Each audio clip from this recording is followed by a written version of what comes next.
आप लोग सुरक्षित रहें। ये मेरी आपके साथ में कामना है।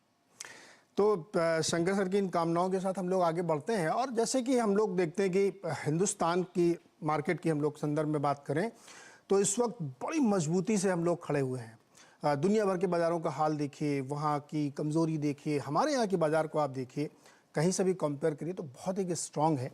और कुछ दिन पहले शंकर जी ने एक ट्वीट किया था कि पूरी दुनिया में अगर कोई एक सबसे बेहतरीन इकॉनमी या मार्केट इस समय है जो अपने आप को स्टैंड आउट कर रही है, वो हिंदुस्तान की है और भारतीय बाज़ारों की है। शंकर सर, इसका क्या मतलब है, थोड़ा हमें समझाइए ना। इसका मतलब यह है नीरज, इसके लिए मैं आपसे 3-4 मिनट लूंगा। और ये इसलिए लूंगा क्योंकि थोड़ा इतिहास जानना बहुत जरूरी है कि हिंदुस्तान कहाँ से स्टार्ट हुआ, और दीपावली के शुभ अवसर पर ये जानना जरूरी है लोगों को। कई लोग का जन्म ही 25 साल पहले हुआ, 30 साल पहले हुआ, जो शायद देख रहे हो इस शो को। उनको इतिहास भारत का बताना बड़ा जरूरी है कि हम जब 1947 में 1948 में जब आजाद हुए ब्रिटिश रूल से, तो ब्रिटिशर्स ने हमें बिल्कुल एक खोखला देश बना के छोड़ दिया था। हमारे सारे रिसोर्सेज, मतलब हमारे यहाँ से कॉटन ले लेके जाके कौड़ियों के भाव पे वहां पर उन्होंने अपने मैनचेस्टर में पूरे गारमेंट इंडस्ट्री बना दी, जो कि अब तो खत्म हो गई, लेकिन उस वक्त तो बहुत प्रबल था उनका। वो सारे उद्योग बन गए, माइनिंग कर लिया, इंडिया से कोल्स लेके चले गए। तो भारत को एक बिल्कुल हॉलो नेशन बना के छोड़ दिया था ब्रिटिशर्स ने। कुछ चीजें अच्छी भी थी, लेकिन उसके सामने जो जो डेबिट्स थी वो बहुत ज्यादा थी। तो उसके चलते हमें जो शुरुआत के जो 20-30 साल लगे निर्माण करने में, it's like a turn around company. अगर आप आज नई मैनेजमेंट आते हो और कंपनी बहुत ही तकलीफ में है, तो आपके पास कोई जादू की छड़ी नहीं होती कि आप बटन दबाओगे और हो जाएगा। आपको एक एक कदम सोच समझ के, लिमिटेड रिसोर्सेस के साथ, कॉन्स्ट्रेंट्स के साथ आपके हाथ बंधे होते हैं। उन सब चीजों से हमारे फाउंडिंग फादर्स ने कंट्री का निर्माण स्टार्ट किया 1947-48 से।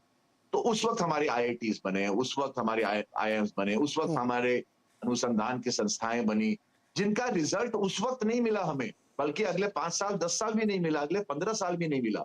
वो रिजल्ट्स आने स्टार्ट हुए 80 से। वो रिजल्ट्स का जो एक प्रवाह था वो 90 से स्टार्ट हुआ, और हमारी इकोनॉमिक थिंकिंग भी चेंज हुई। पहले सोशलिज्म था, अच्छा वो भी जरूरी है नीरज जी, बिकॉज बहुत इंपॉर्टेंट चीज है समझना निवेशकों को कि सोशलिज्म था तो क्यों था।